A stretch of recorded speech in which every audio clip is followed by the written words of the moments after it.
Boa noite. Eu senti meio fraco esse boa noite. Vamos repetir? Vamos lá, boa noite. Glória a Deus. Vocês estão bem? Gente, que culto até agora tem sido esse. Que bênção, que privilégio que nós temos. Às vezes nós olhamos e vemos sempre o copo menos cheio com relação ao nosso país, né? Esse aqui está cheio, esse copo. Trouxeram até, não sei por que trouxeram, vai que acontece algo aqui. A gente sempre vê os problemas e a gente nunca vê a graça de viver nesse país, a liberdade que nós temos. Eu não sei se vocês têm acesso à igreja perseguida, mas, uau, vamos aproveitar enquanto pode, né? Está para acabar esse tempo. Amados, eu queria perguntar, tem alguém que está conosco pela primeira vez? Levante sua mão, não tenha medo, não vou fazer com que você venha aqui na frente. Mantenha sua mão levantada, por gentileza. Uau, que bênção, eu queria pedir para a igreja estar aplaudindo a sua vida. Glória a Deus. Uau, que bênção. Mantenha ainda levantada que nós vamos te dar um vale presente. Tá? Depois, antes de você sair, não esquece de passar ali e trocar o seu vale presente por um presente. Claro, um presente, tem que ser presente.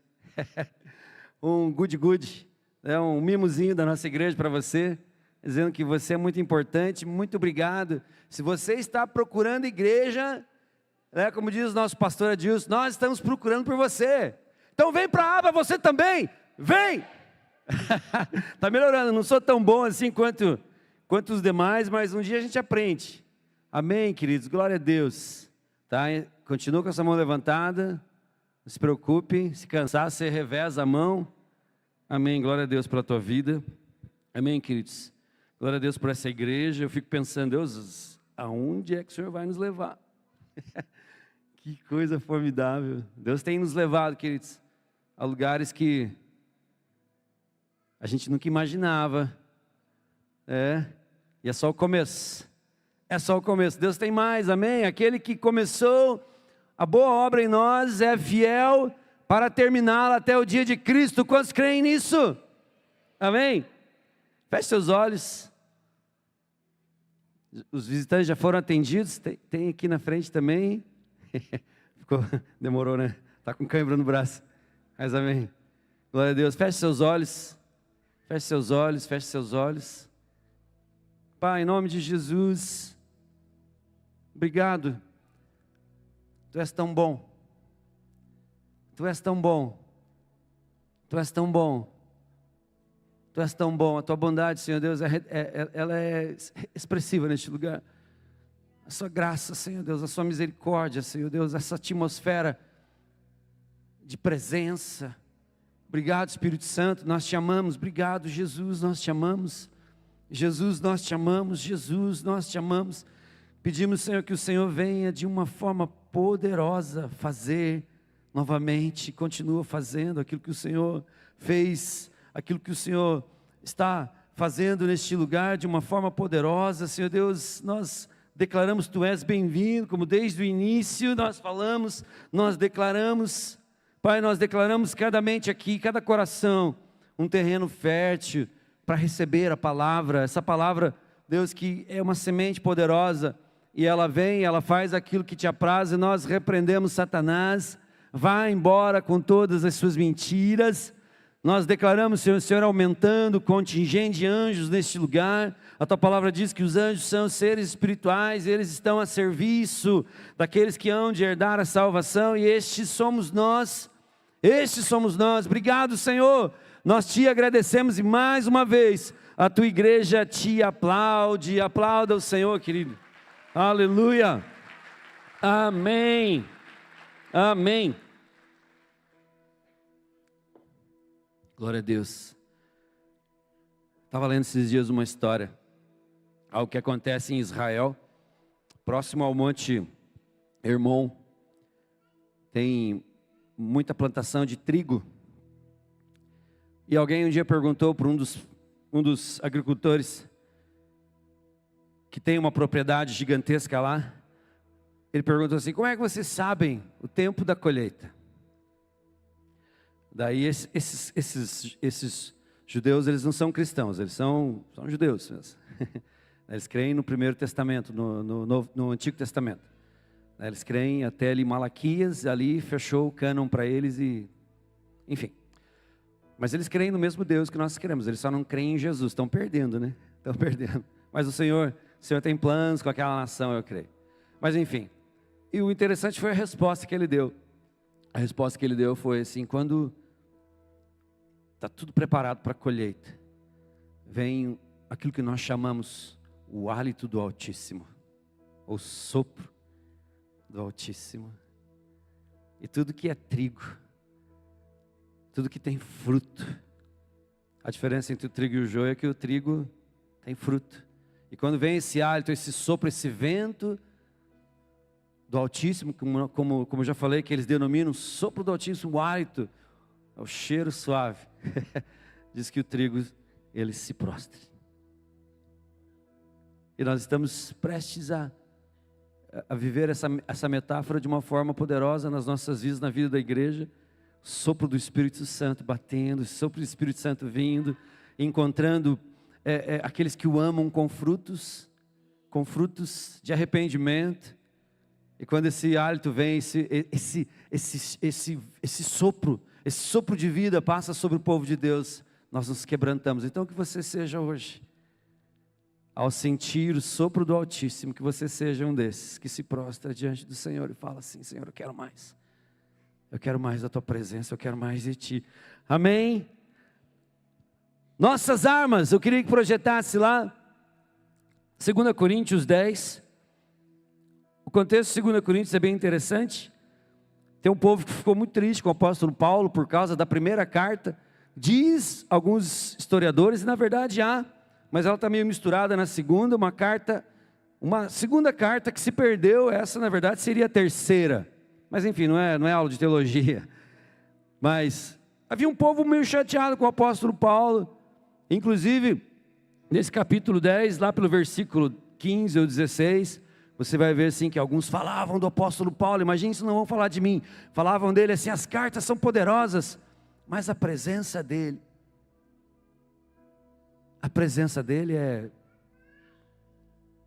em outras palavras, é ridícula. E eu acho interessante que ele, dentro deste contexto, onde a igreja já estava levantando para ela, ele mesmo fala super apóstolos, ele vem com essa dizendo: a nossa arma não é, pode projetar lá 2 Coríntios, as nossas armas, as armas da nossa milícia, as armas com as quais nós lutamos, as armas as quais nós usamos, as armas as quais Deus disponibiliza a nós, disponibiliza a igreja aba, disponibiliza para a sua vida. Elas não são carnais e sim poderosas em Deus para destruir fortalezas. Esse fortalezas é algo que acontece primeiro na mente. As fortalezas são construídas com blocos, ou seja, cada mentira de Satanás é um bloco que vai sendo implantado na mente das pessoas e faz com que as pessoas maximizem a mentira e seja quase que inacessível às verdades que Deus tem. Então são trocas que nós precisamos fazer. E eu gosto muito quando o pastor Luciano fala: a maior libertação vem pelo entender a palavra de Deus, o compreender, o viver, o entender a realidade dos céus. Pode colocar lá de volta. Para destruir fortaleza, anulando nós, ou seja, nós que temos o conhecimento dessas verdades, nós mesmos anulamos essas mentiras. Sofismas são mentiras com cara de verdade, porque todo mundo está falando, todo mundo está vivendo, então eu acho que é verdade. Pode passar o próximo, por gentileza. E toda altivez que se levanta contra o conhecimento de Deus, e levando cativo, olha agora, levando cativo todo pensamento à obediência de Cristo. Eu queria falar de algumas armas que nós temos, poderíamos falar de tantas armas, eu creio, queridos, tudo que Deus disponibiliza para nós são armas para vencer. E assim como Jesus foi levantado, o Filho do Homem veio e foi levantado para destruir as obras de Satanás. Assim também nós que reconhecemos Jesus, assim também nós que fomos feitos filhos em Deus, através de Cristo Jesus, nós também somos levantados para destruir as obras de Satanás. E isso primeiro começa em nós. Eu sempre digo, começa primeiro na mente. Começa primeiro nos pensamentos. Todo hábito, ele começa primeiro com pensamentos. Sentimentos, algumas vertentes psicológicas entendem que é meio invertido. Mas sentimento gera pensamento, pensamento gera comportamento, comportamento gera hábitos. Hábitos muitas vezes destrutivos. E isso também tem a ver com a nossa vida espiritual. O apóstolo Paulo, ele fala sobre a armadura que Deus nos dá, mas antes eu queria citar para você aquilo que Jesus falou lá em João 16:33. Ele fala assim: eu venci o mundo. Eu venci o mundo. No mundo tereis aflições, no mundo tereis lutas, mas eu venci o mundo. Eu fico imaginando os discípulos pensando, quando eles viram Jesus levando a sua cruz em direção ao Gólgota, eu fico imaginando, como é que ele venceu o mundo? Como pode ele ter vencido o mundo agora, acabando, morrendo do jeito que morreu? Eu fico imaginando, queridos discípulos, em parafuso. E muitas vezes nós ficamos assim. Então são mentiras que Satanás tenta imprimir nas nossas mentes. Jesus venceu o mundo quando o mundo ofereceu a ele poder. Ele não quis o poder daquela forma. Jesus venceu o mundo quando tentaram ofender e ele não pagou com a mesma moeda. A justiça de Jesus, quando ele andava em carne, não era a justiça própria, mas era a justiça do Pai. Era a justiça do céu. E Satanás usa estratégias de engano para tentar estabelecer essas fortalezas em nossa mente. E uma fortaleza é uma área onde nós somos mantidos cativos. Eu gosto muito do pastor Eb Huber, ele tem um livro, Tatuagens Internas. E fizeram uma pesquisa numa grande cidade em Tóquio. É a cidade que mais se faz tatuagens. Não é sobre tatuagem aqui, querido, não se preocupe. Não é sobre tatuagem, tá bom? É só algo que está impresso na mente, na alma, e precisa ser quebrado no nome de Jesus, porque Deus ama a todos. Deus ama a todos. A Bíblia fala que Deus amou o mundo de tal maneira, e essa palavra usada, mundo, não é o mundo em si, mas são as pessoas. Deus amou todos os seres humanos e ama todos os seres humanos, que mandou Jesus Cristo para que todos aqueles que nele creem não pereçam, mas tenham vida eterna, ou seja, nasceram para vencer e conhecer quem Jesus é, e a maior vitória é conhecer a Jesus. Essa é a vitória que vence o mundo, a fé naquele que nos transportou do império das trevas e nos colocou no reino do Filho do seu amor. E eles fizeram uma pesquisa nessa cidade, Tóquio, a maior cidade do mundo. Hoje de manhã eu falei Hong Kong, não sei, veio Hong Kong na minha mente, mas é Tóquio. E fizeram um apanhado das tatuagens que estavam sendo usadas, as tatuagens que as pessoas estavam tatuando neles mesmos, sem saber que era algo interno, mas esse interno projetava no externo. A Bíblia fala que o coração formoseia o rosto, a boca fala daquilo que o coração está cheio, e também é o inverso. Quando estamos cheios de tristeza, amargura, nós passamos isso no externo. E para surpresa dos pesquisadores, as palavras que mais saíram dentre naquela pesquisa foi born to be a loser, nascido para ser um perdedor. E essas tatuagens, eu creio que representam não só aquela amostragem de Tóquio, mas uma amostragem da maioria das pessoas que caminham e se veem diante de dilemas, muitas vezes estão perdendo essa batalha, porque não estão sabendo usar essas armas espirituais, essas ferramentas que o Senhor nos tem disponibilizado. E o que tira a tatuagem hoje é laser, é fogo. Então deixa o fogo do Senhor entrar nessas áreas de mentira. Quando nós falamos áreas de mentira, puxa, Deus ama mais o pastor Henrique do que eu, por isso ele é tão abençoado. Isso é uma mentira. Ele ama igual. Ah, Deus, porque eu não alcancei tal coisa, o Senhor não me ama. Eu nasci para perder. Enfim, queridos, são tantos blocos que foram construídos ao longo da sua vida. Baixa autoestima e por aí vai. E o Senhor hoje quer pegar aquele ariete da graça. Ariete eram as ferramentas que os exércitos usavam para demolir fortalezas. E o Senhor quer pegar um ariete espiritual hoje nessas fortalezas da sua vida, te destruir, não você, mas destruir essas mentiras. E tudo começa, queridos, com a palavra. Em Efésios 6, quando nós nos deparamos com essas ferramentas espirituais, com essas armas espirituais, queridos, existem muitas armas espirituais. Existem os dons do Espírito, existe o fruto do Espírito: amor, bondade, longanimidade, mansidão. Ou seja, eu não pago com a mesma moeda. Esses dias eu estava lendo sobre aquele caso famoso de Green River. Eu não sei como funcionam nos Estados Unidos as execuções de pena capital, mas eu sei que parece que os que foram, os que tiveram entes queridos assassinados, eles têm um confronto com aquele que é o assassino. E todos que chegaram neste homem que matou 49 pessoas, assassinou 49 pessoas, esse rapaz chamado Gary Ridgway, um assassino em série. E todos que chegavam diante dele falavam assim: eu quero que você queime no inferno, eu te odeio.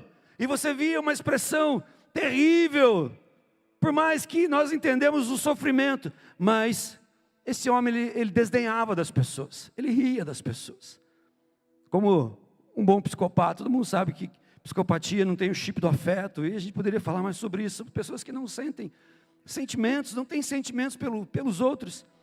E chegou o pai de uma menina, mas não a exemplo de todos os demais. Ele olhou e falou assim: Gary, eu te perdoo.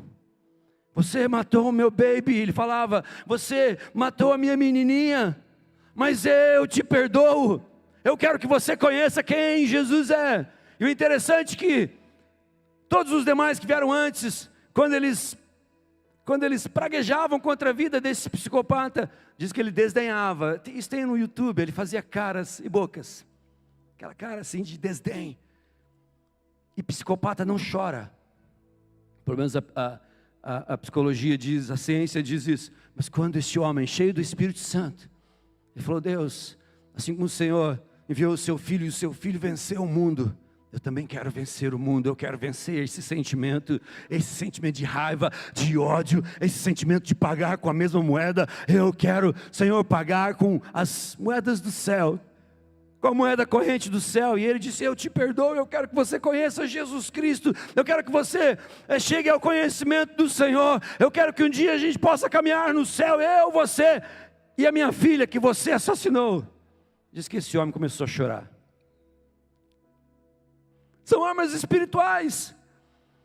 São armas espirituais. E o apóstolo Paulo fala, uma delas que nós precisamos viver abundantemente, ter isso, queridos, de uma forma poderosa em nossas vidas, é viver a dinâmica de conhecer Jesus através de sua palavra, ou seja, lendo, gastando tempo com ela. O apóstolo Paulo começa falando sobre a armadura espiritual, lá em Efésios 6,14, e ele fala assim: estáis, pois, firmes, cingindo-vos, ou seja, antes de qualquer coisa. O apóstolo Paulo escreveu essa carta aos Efésios. Efésios é tida como uma das cartas da prisão.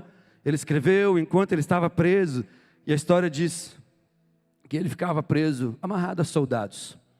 E talvez ele olhava a roupa dos soldados, ele via como é poderoso esse exército, e ele fez uma metáfora daquilo. Antes de qualquer coisa, antes de colocar a armadura, eles se cingiam com uma túnica. Uma túnica. E a isso o apóstolo Paulo deu o nome de cingindo-vos com a verdade, com a palavra de Deus. No lugar onde nós encontramos tudo aquilo que nós precisamos, no lugar onde nós encontramos todas as verdades de Deus. Eu gosto muito de um pastor americano que ele fala: e o verbo se fez carne e habitou entre nós. Hoje ele se fez livro, e Deus nos dá. Ele fala, a Bíblia é Jesus in print, é Jesus impresso. E eu te pergunto, querido, qual é a atenção que nós temos dado à palavra? E eu acho muito interessante que o apóstolo Paulo, ele começa falando, então se cinjam com essa verdade. E lá no 17 ele termina o aparato da armadura espiritual, dizendo, tomai o capacete da salvação e a espada do Espírito, que é a palavra de Deus. Ele começa falando da palavra, que nós devemos nos cingir com a verdade, encontrar-se com a verdade, buscar essa fonte da verdade. Tudo que precisamos está lá, tudo que nós precisamos de Deus está neste lugar. E termina dizendo que ela é a espada do Espírito, não somente também algo que acomoda toda a armadura, ou seja, todas as armas que nós temos, ela se acomoda nessa verdade. E ele termina dizendo que também é uma arma de ataque. Os soldados romanos, eles tinham duas espadas que eles treinavam. Uma grande, que eles não batalhavam em batalhas oficiais com ela, mas eles treinavam para fortalecer os músculos.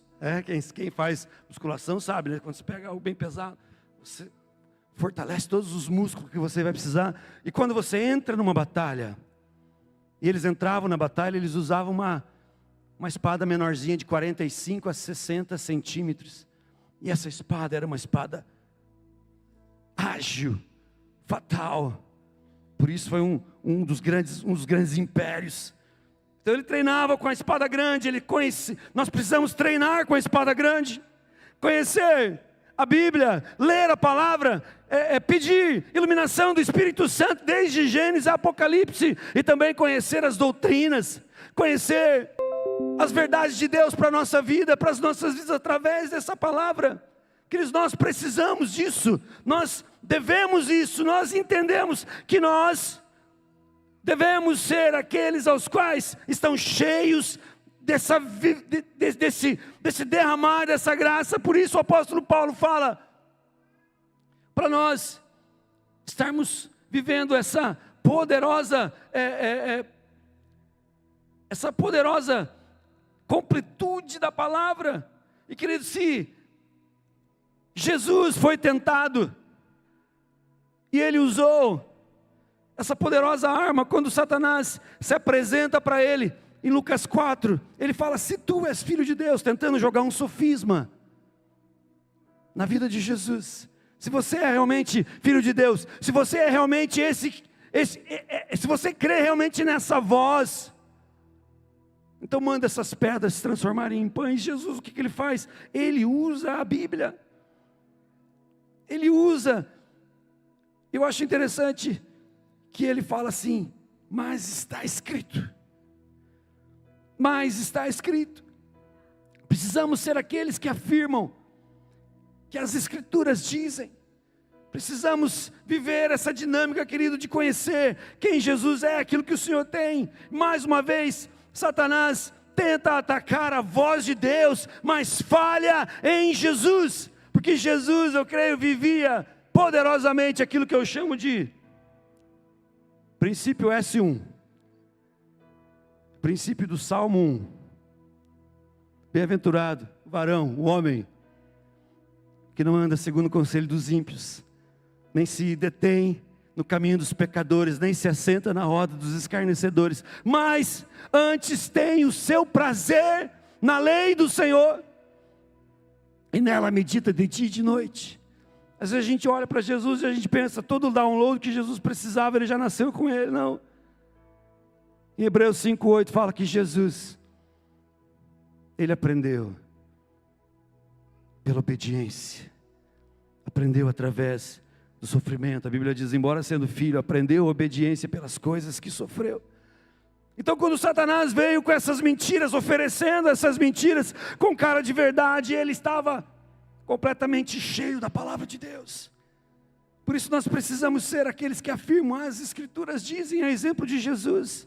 Satanás sempre vai tentar e vai atacar a voz de Deus nas nossas vidas, vai atacar a voz de Deus na tua vida, vai tentar ir contra aquilo que o Senhor fala de você, de nós.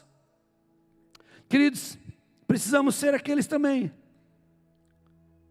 que eu chamo o desafio de ser a habitação da palavra. Colossenses 3,16 fala que a palavra de Deus habite em vós.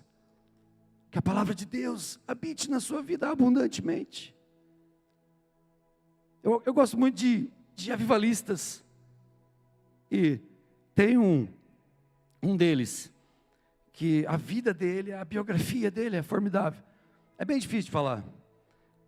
Eu até gosto de falar assim, essa é a tua primeira aula de inglês, se você não conhece um pouco. Fala assim comigo, Wigglesworth. O nome dele era Smith Wigglesworth. Ele participava de um ministério que a esposa fluía muito no ministério, pregava, pregadora, era igual as pastoras aqui da igreja. E ele cuidava da escola dominical, ajeitando as coisas. Ele tinha um problema de gagueira também. E ele orava, ele falava assim, Senhor, usa-me. E a primeira coisa que o Senhor falou para ele assim, gasta tempo com a minha palavra. Gasta tempo conhecendo quem eu sou, através da minha palavra. E queridos, ele era conhecido, ele foi conhecido como o homem de um livro só. Porque ele lia a palavra o tempo todo, quando as pessoas o vinham, ele com a Bíblia na mão. E um dia ele recebeu uma visitação do Espírito Santo a partir de uma busca que ele tinha em amor ao Senhor, em entrega ao Senhor, e em obediência de ser este homem que tinha a palavra de Deus em mais alta estima. E diz que ele recebeu uma visitação do Senhor, e ele pediu para o pastor, eu quero pregar. Até o pastor, mas por que você não prega? Ele falou, mas dá essa oportunidade para mim. E ele começou a pregar. A esposa dele olhava assim, falava assim, pastor, esse não é o meu marido. Esse não é o meu marido. Um homem que foi completamente tomado pelo poder de Deus, a partir do entendimento de que isso que nós temos é uma arma poderosa, e o Senhor quer usar em nossas vidas. Queria falar também daquilo que fala lá em Atos 17:11, do apóstolo Paulo, quando foi evangelizar na sua segunda viagem missionária. Ele conheceu os crentes de Bereia, e diz que tudo que ele falava, os crentes chegavam assim para ele e falaram assim, apóstolo Paulo, nós vamos conferir tudo com as Escrituras, e se realmente bater com as Escrituras, nós vamos receber tudo isso que você falava. E o apóstolo Paulo fala que eles eram mais nobres. Queridos, muito interessante, essa semana eu estava assistindo algumas coisas do John Bevere, e ele falava de uma entrevista, uma mostra.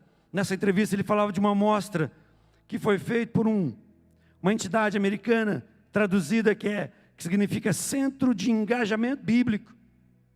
E nessa mostra, eles não estavam fazendo essa entrevista propriamente dita, mas isso surgiu, e eles foram em direção a essa amostragem. E ali nessa entrevista diz que todos que leem a Bíblia uma vez por semana, não acontece nada na vida deles. Nada muda. Pode ser no culto de domingo, nada muda. Os que leem 2 vezes por semana, isso documentado. Os que leem 2 vezes por semana, não acontecia nada também com eles. Nada. Os que começaram a ler a Bíblia 3 vezes por semana, é como se fosse um blip no eletrocardiograma. Ou seja, estão começando a sair do coma. E aqueles que começaram a ler a Bíblia 4 vezes por semana, o sentimento de solidão entre esses que começaram a ler a Bíblia 4 vezes por semana caiu 30%. Problemas de raiva. Isso lendo a Bíblia. Conhecendo o Deus da Bíblia, conhecendo a Bíblia de Jesus. Problemas de raiva caíram 32%. Não vou perguntar, mas alguém tem problema com raiva aqui? Raiva é uma ferramenta da carne, uma ferramenta usada por Satanás. Amargura nos relacionamentos, problemas no casamento, relacionamento com os filhos e assim por diante, caíram 40%. Alcoolismo caiu 57%. Sentir-se espiritualmente estagnado caiu 60%. Tudo isso lendo a Bíblia 4 vezes por semana. Ver pornografia, eu sei que é algo que não acontece aqui. Em nome de Jesus. Caiu 61%. Compartilhando a sua fé. Agora nesse grupo, saltou para 200%. Porque agora eles começaram a entender o Evangelho. E o discipulado salta para 230%. Resultados provados cientificamente de que realmente, quando nós nos deparamos com a palavra de Deus, e nós nos prostramos, e nós dizemos: Senhor, muda a minha vida, eu quero te conhecer, isso acontece. Então que o Senhor nos pegue, qual é o seu problema, que precisa, que essa graça entre, comece a ler a palavra de Deus, e orar ao Espírito Santo: abre os meus olhos, abre, Senhor, os meus olhos, o meu coração já está aberto, queridos. Haverá um tempo no futuro, Amós fala isso, que as pessoas correrão de um lado para o outro, tentando encontrar a palavra de Deus, mas não vão mais encontrá-la. Tentando ouvir a palavra de Deus. Então ninguém jamais viverá uma vida verdadeiramente vitoriosa sem ser um estudioso sincero da palavra de Deus. Essa é uma das armas espirituais que nós temos. Então seja aqueles que dizem está escrito, seja aquele em qual a palavra de Deus habita abundantemente. E eu queria falar de uma segunda arma. Eu tinha 3 para falar, mas na verdade vou falar só de mais uma, que é louvor e adoração. Esses dias eu ouvi falar de alguém que sempre gostava de chegar atrasado na igreja. Aqui não é problema, né? Não, aqui não. E essa pessoa falou assim: eu gosto de ir mais ou menos perto da pregação, porque eu não gosto do louvor. Isso me escandaliza, irmãos, porque é uma arma poderosa que Deus nos liberou para as nossas vidas. A palavra de Deus, se tem alguém aqui triste, cante louvores ao Senhor. Isso muda. Quando nós cantamos, nosso cérebro, nós liberamos. Quando nós cantamos canções que falam da glória de Deus, falam do nosso futuro em Deus, queridos, isso enche o seu cérebro com serotonina, com dopamina.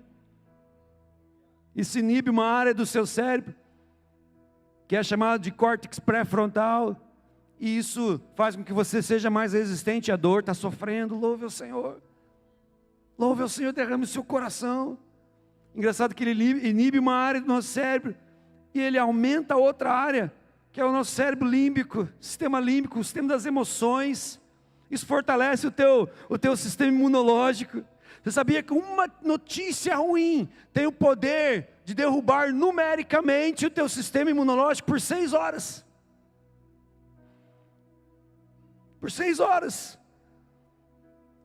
Mas o inverso é verdadeiro também. Quando você se depara com verdades poderosas, você se protege a partir também do seu cérebro, onde você é atacado, onde nós somos atacados, queridos. Não existe área que o diabo ataque mais do que o cérebro, do que a mente, tentando te adoecer. Você já se perguntou por que tantas pessoas estão doentes hoje? As pessoas estão colocando Deus de lado, as armas espirituais, os princípios que o Senhor nos liberou, para que nós possamos ter uma vida voltada para Ele. Queridos, a arma espiritual, louvor e adoração. Eu gosto de dizer que adoração é uma resposta que damos ao Senhor, por uma revelação de quem Ele é.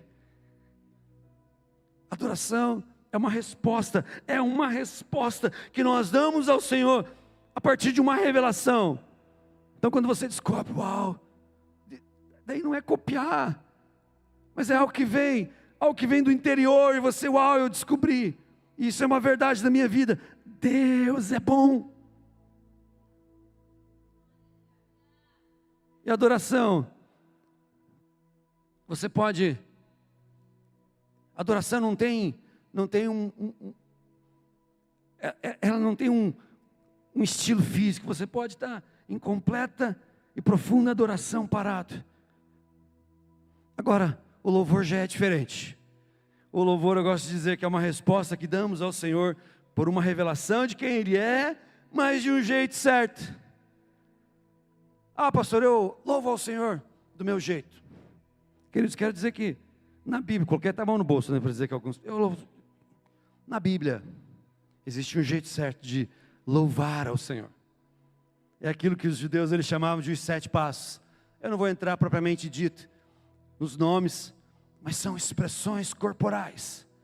Ou seja, na caminhada deles, eles entendem, Deus não precisa de louvor, eu preciso louvar ao Senhor, porque é algo que me completa. Deus não está lá no céu, meio depressivo, faz tempo que o Henrique não me louva. Não é Ele que precisa, somos nós. Deus tem toda a adoração dos céus, a natureza, tudo proclama o nome do Senhor. E os judeus, eles tinham esses 7 passos, que eram passos de expressões corporais, eram passos de levantar a mão, de estender a mão, e o último era o halal, que vem da palavra aleluia, que são expressões corporais de extrema alegria. Não sei se você conhece, 1 Crônicas 15, quando Davi entra com a Arca da Aliança em Jerusalém, ele entra saltando, ele entra pulando, ele entra fazendo um halal ao Senhor, ele entra celebrando, aquilo é louvor. Então existe uma forma certa de adorar, de louvar o Senhor, e a forma certa é a forma bíblica, é uma arma que o Senhor coloca nas tuas mãos e na minha mão, para que nós possamos vencer fortalezas. Ah, pastor, você já está exagerando, queridos.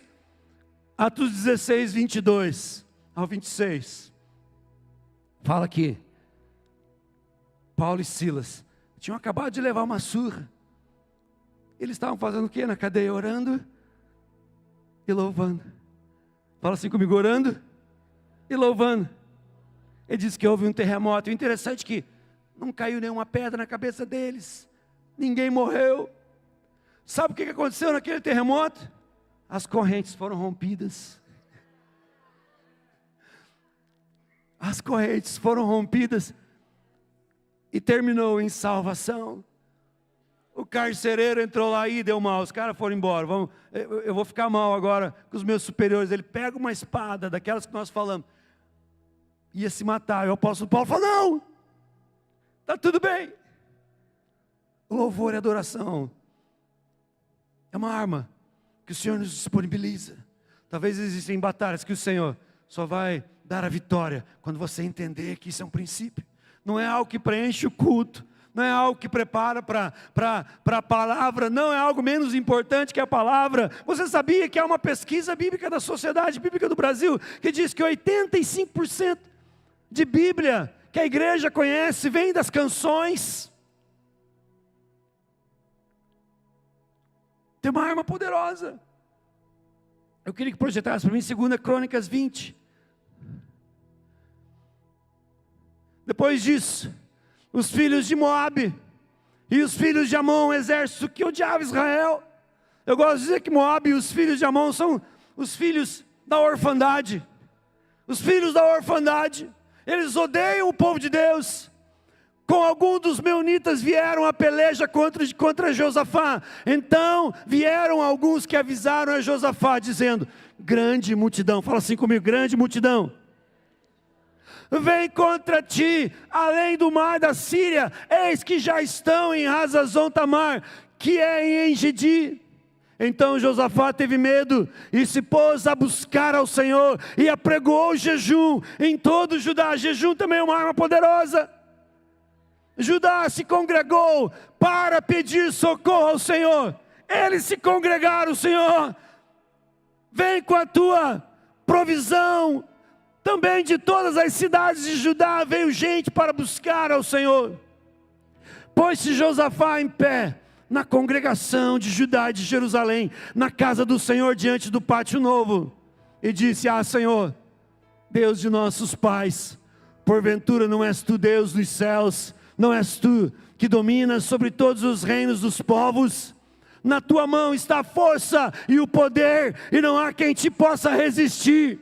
Porventura, nosso Deus, não lançaste fora os moradores dessa terra, que diante do teu povo de Israel, e não a deste para sempre a posteridade de Abraão teu amigo?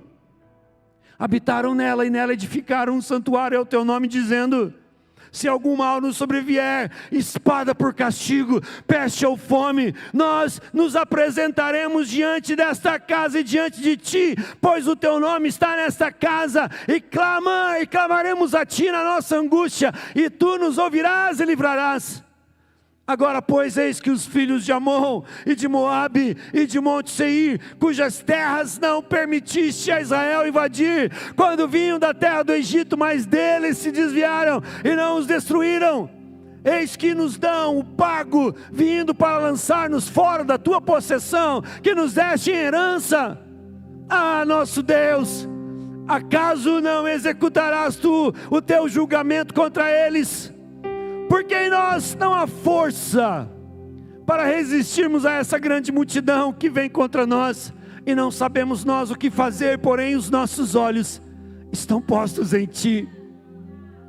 Todo Judá estava em pé diante do Senhor, como também as suas crianças, as suas mulheres e os seus filhos. Então veio o Espírito do Senhor no meio da congregação, sobre Jaziel, filho de Zacarias, filho de Benaia, filho de Jeiel, de Matatias, levita dos filhos de Asaf, e disse: dai ouvidos, todo Judá, e vós moradores de Jerusalém, e tu, ó rei Josafá, ao que vos diz o Senhor: não temas, nem vos assusteis por causa desta grande multidão, pois a peleja não é vossa, mas é de Deus.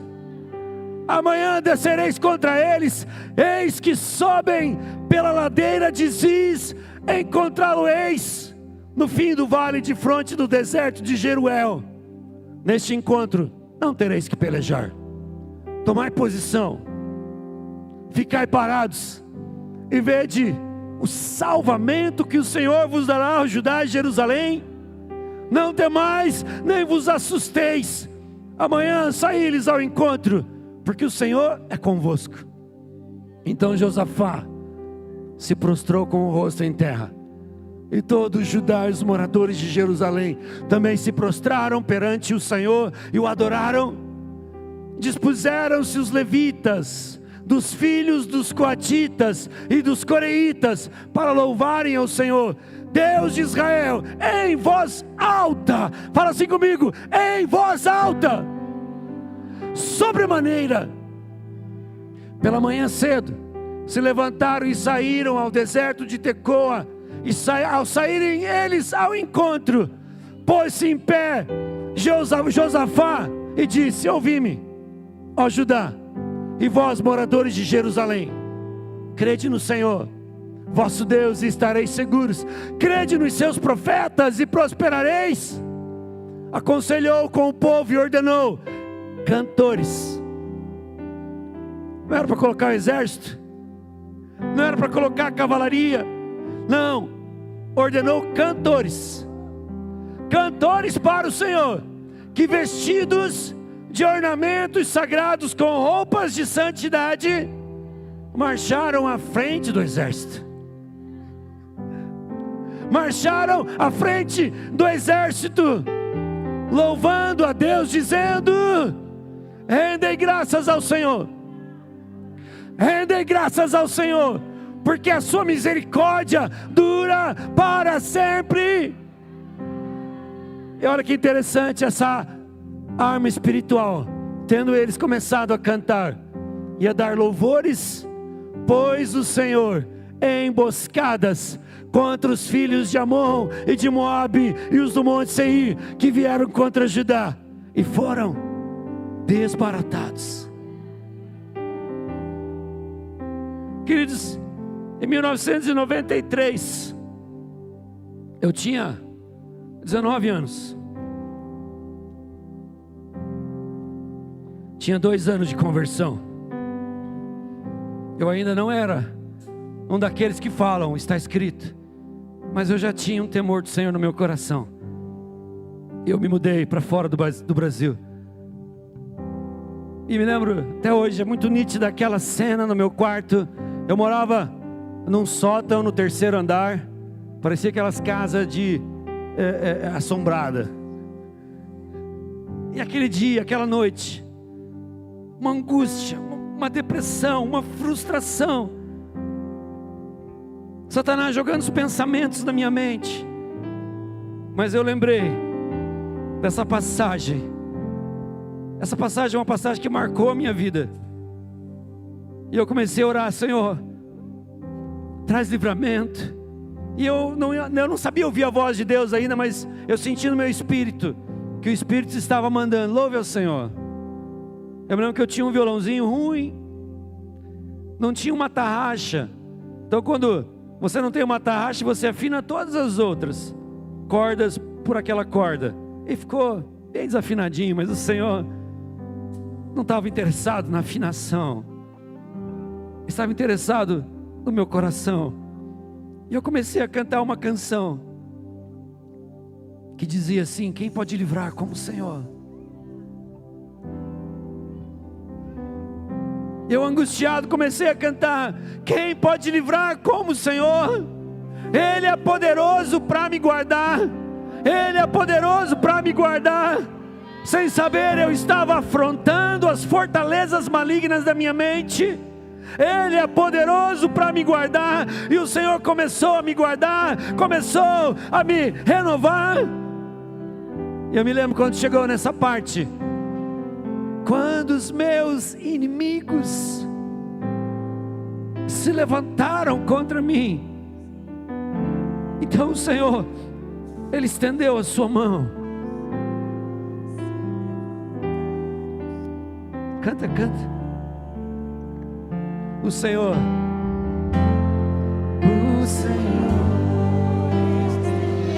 a sua mão para mim.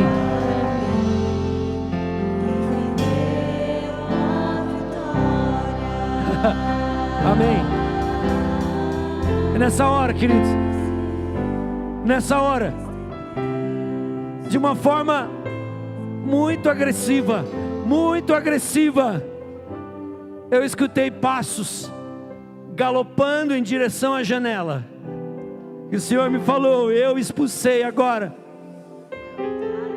uma opressão, um espírito de suicídio, um espírito de enfermidade, um espírito de depressão, e tudo isso por causa de uma ferramenta espiritual. Uma ferramenta espiritual que o Senhor disponibiliza para a minha vida e para a tua vida. E para terminar, queria contar outra história. Tem um ministro de louvor que eu amo demais, das antigas, ouvi-lo. Ele disse que um dia ele chegou numa igreja que tinha mais ou menos 1000 membros, e o céu estava como um céu de bronze. Quem ministra sabe isso, né? O céu está como céu de bronze, e a igreja meio apática. Mas dentre aquelas 1000 pessoas, havia uma senhora, e chamou a atenção nesse ministro de louvor, que aquela senhora usava um véu.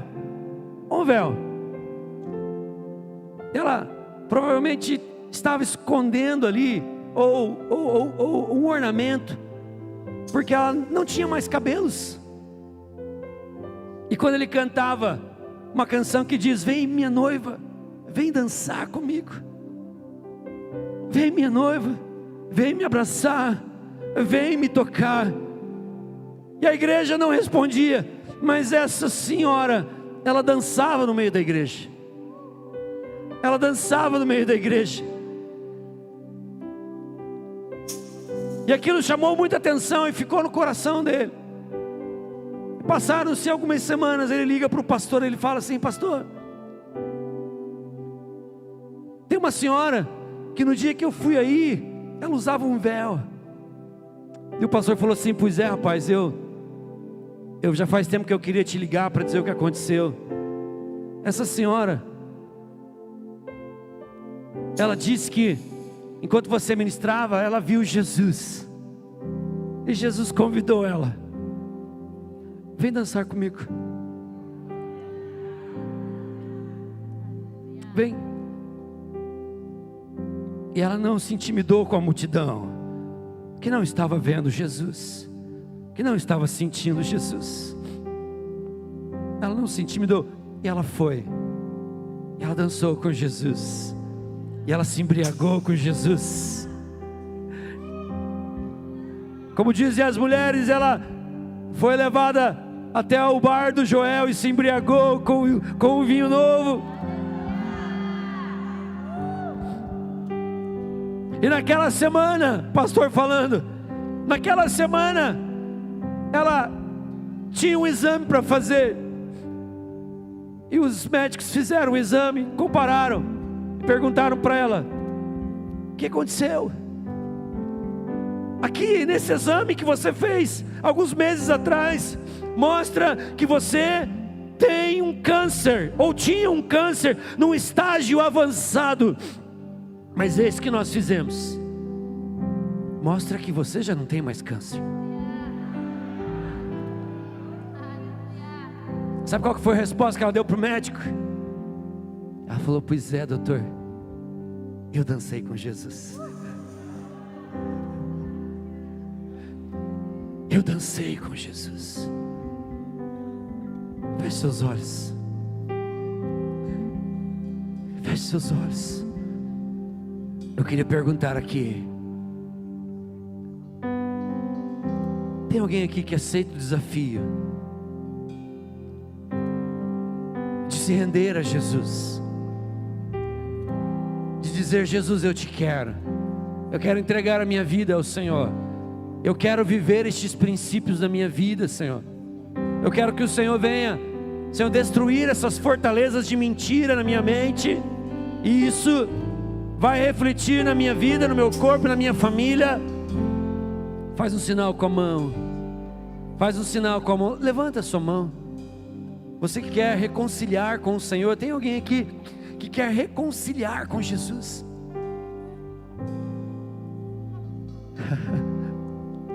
Uau! Eu queria desafiar vocês a virem aqui na frente. Vem para Jesus. Vem aqui. Você que levantou a mão, vem aqui para Jesus. Vem aqui. Uou!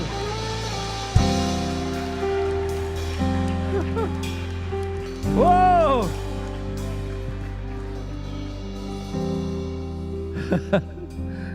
A festa diante dos anjos. A festa diante dos anjos. A Bíblia fala que quando um pecador se arrepende, há festa diante dos anjos. E se é dos anjos, quem faz a festa é o próprio Pai. É o próprio Pai. É o próprio Pai. Aleluia. Ah, querido, eu queria agora te convidar, desafiar você. Eu queria desafiar a igreja inteira a se pôr em pé. Eu queria desafiar você que quer viver esse estilo de estar escrito de uma forma mais intensa do que você tem vivido. Se você quer viver esse estilo de ser completamente tomado pela palavra, se você quer viver esse estilo de adoração, se você quer viver esse estilo extravagante de louvor, eu queria te convidar a vir aqui para frente. Eu queria te desafiar você, desafiar você, desafiar você, desafiar você, desafiar você a vir aqui para frente. e dizer: Senhor, eu quero mais de Ti, eu quero me entregar mais ao Senhor, eu quero viver mais, Senhor, Deus, daquilo que o Senhor tem nos céus, sendo manifestado através da minha vida, nas ruas, na minha escola, na faculdade, Deus, na empresa onde eu trabalho, em todos os lugares que eu estiver. Aleluia, aleluia. Venha correndo, venha dizendo: Senhor, eu quero mais de Ti, Senhor, eu quero mais de Ti, eu quero mais da Tua presença, eu quero mais, Senhor, do desafio dos céus aqui na terra, eu quero manifestar o Teu céu, Senhor, aonde quer que eu ande, eu quero manifestar o bom perfume de Cristo, aonde quer que eu esteja, eu quero manifestar, oh, sim, sim, sim.